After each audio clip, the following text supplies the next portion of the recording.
land og rike er det du driver med? Driv og driv, fru Blom. Jeg henger noe bare her, jeg.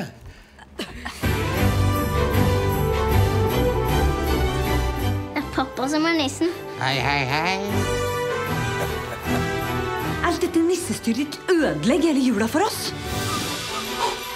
Blir det ikke jul, pappa? Jo. Nei! Mamma høres jo litt irritert ut.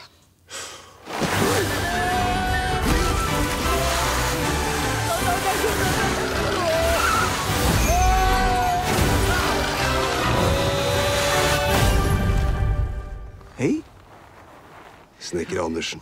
julenissen. Går an å tulle litt. Jo, akkurat.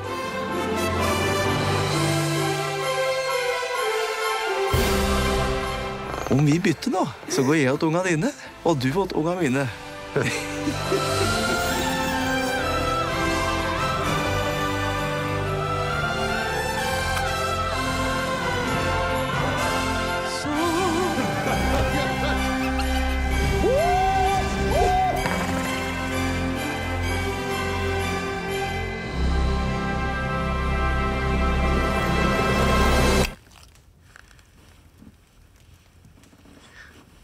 Ja, god jul.